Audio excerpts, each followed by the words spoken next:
I'm currently reading the Paris Review Interviews, Volume 1. I bought it months ago but never got around to reading it. The book collects interviews with different authors from the past, originally published in the Paris Review. I just finished the very first interview with Dorothy Parker from issue 13, 1956, and it's surprisingly engaging. In the interview, Parker talks about her time working at Vanity Fair. She worked there for 4 years before getting fired. Quote from Parker: "Vanity Fair was a magazine of no opinion, but I had opinions, so I was fired." She's also asked whether she reads writers of the present generation. Parker says, "But for the most of my reading, I go back to the old ones for comfort. I read Vanity Fair about a dozen times a year. I love Sherlock Holmes. My life is so untidy, and he is so neat." I think I should add Vanity Fair to my TBR. I have seen the book at a bookstore before and hesitated over whether to buy it, and I didn't. But now it's officially on my reading list. Overall, this book is much more interesting than I expected. I think it's because the writers feel so wise and genuinely fascinating, even decades later. I will keep reading and share more later. I want to share 2 highlights from the interview with Truman Capote. The first one is when asked, "Do you read a great deal?" Quote, "Too much. And anything, including labels and recipes and advertisements.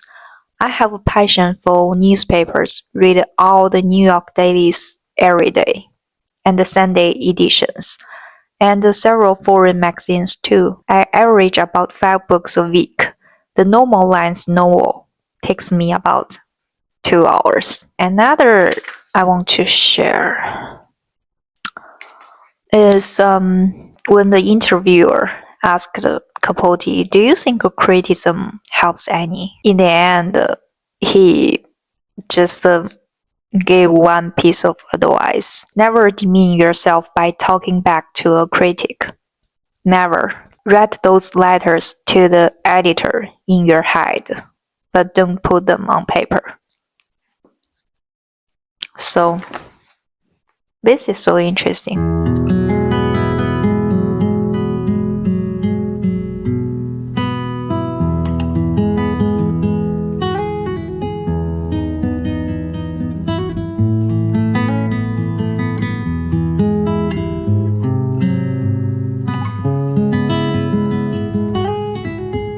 I finished reading the interview with Ernest Hemingway. Of course, in these interviews, writers talk a lot about writing. But what struck me a lot is that they all read. Hemingway said, "I'm always reading books, as many as there are. I ration myself on them so that I've always be in supply." There is so much wisdom in these interviews to take away from. Before reading it, I thought interviews with genius writers and poets would be very serious. I was expecting something boring. I finished the first several interviews and then I jumped to the last one with Joan Didion. I still have several pages left to finish her interview. Once I'm done, I want to start reading another book, I Who Have Never Known Man by Jacqueline Harpman. Usually, I'm the kind of person who needs to finish one book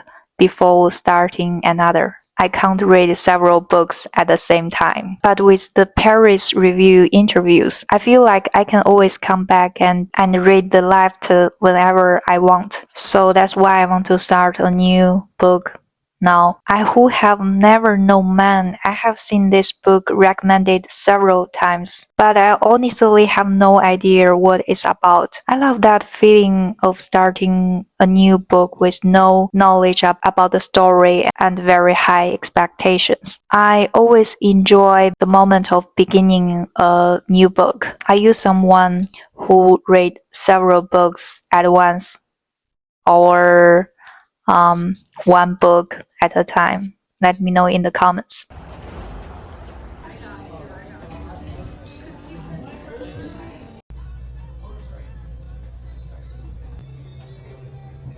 I finished reading the book I Who Have Never Known Man. Last week I saw this book in a bookstore, but this is the edition I read. I know a lot of people love this book because I've seen it recommended many times. But honestly, I didn't like it that much. I didn't really feel connected to it. I felt weird while reading the book, at least during the first half. The story follows the main character, who is imprisoned with several other women. What made it unsettling for me is that they don't know how or why they were put there. They also have no real sense of time. The woman, especially the main character, try to calculate time by counting her heartbeat. At first, they are just waiting for death. There is a quote that really captures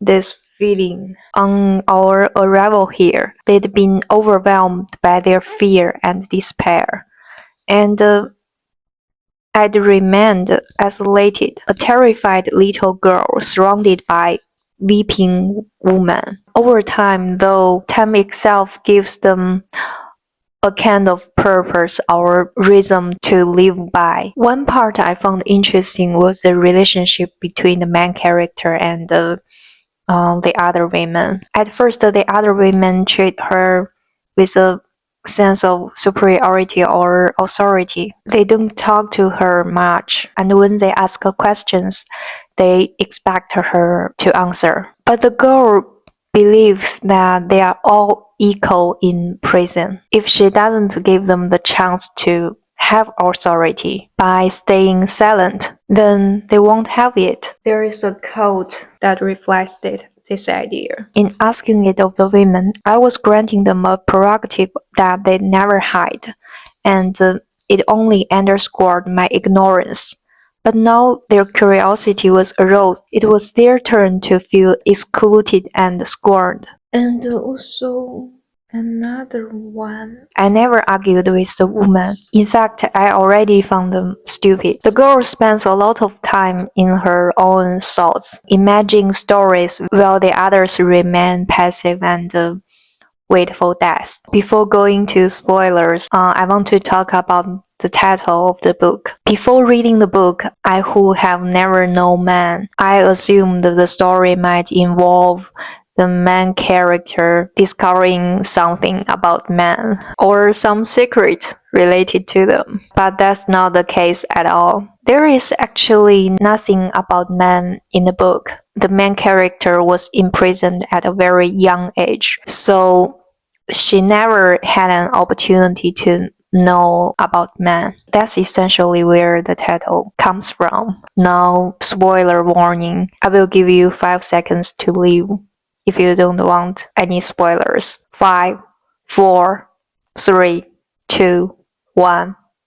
Okay. Later in the story, the woman escaped the prison. About 40 of them worked together and build a home. Year after year, the woman died one by one, until eventually the main character was the only one left alive. It's never really clear what kind of place it is. It almost feels like another planet, but I'm not sure. The book is pretty short, and it definitely touches themes like time, life, and the meaning of living, but because it's so short, I feel like those ideas were not explored very deeply. That's probably one of the reasons that I didn't connect with the book. Another reason I think is because the beginning of the book made me feel uncomfortable and disconnected. Anyway, just because I didn't connect with or love this book doesn't mean you won't.